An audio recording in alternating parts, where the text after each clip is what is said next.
Well, they're the innocent victims of South Florida's ongoing opioid epidemic. The babies and children orphaned by opioids. Parents overdosing, even dying.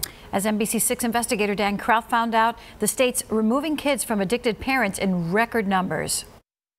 This is reality for some children, living in filth. And you said someone overdosed? Surrounded by heroin and needles. What did you take? I don't know. Overdosing in front of their own children. Life-altering. The state's removing kids from addicted parents in record numbers. We put the kids' heart first. And there aren't enough parents like these newlyweds to care for them. Because we can't stop people from having babies, but we can take care of the babies that we have in our community. Jerry and Victoria Irizarry got married 2 years ago. Silly girl. Weeks later, they became foster parents. And since then, 7 kids, mostly babies, had been in and out of their home. I would say the parents chose drugs over their child. Their youngest child now, 19 months old. As you can see, she's very curious and full of energy. But she was born with drugs in her system. She spent a month in the intensive care unit. We've always seen her as our own.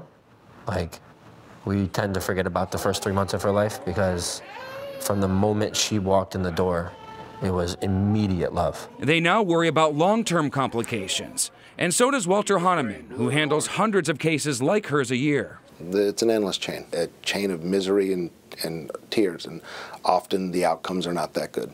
It's his job to protect the babies and children in Broward County Court. All you have to do is look at his desk to see just how busy he is.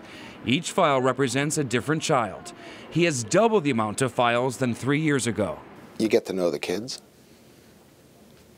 Faces, names, stories, their aspirations, their dreams, and sometimes you have to watch those dreams get snuffed out.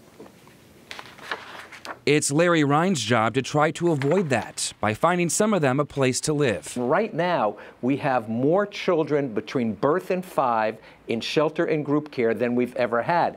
And that may very well be a function of the opioids. So we're running out of homes. We have a dramatic need for more homes, and it's only going to grow. We talk about how can we get a bigger place so we can take more kids. You just moved into this home? Yes. But one child, their 19-month-old, who's hard to keep up with, isn't going anywhere. Mom has now since passed away. Yes. From drugs. From an overdose? From an overdose. This summer, they legally adopted her. High five for Mommy. Good job. So the only home she's known since she was an infant will now be her forever home. A lot of people are afraid to, take in a kid who comes from an opiate crisis home because it's going to be hard. But I would like to push people to think about the child's heart before you think about yours. And not all of the cases end like this. Many times the child does get reunited with parents, but it can be difficult.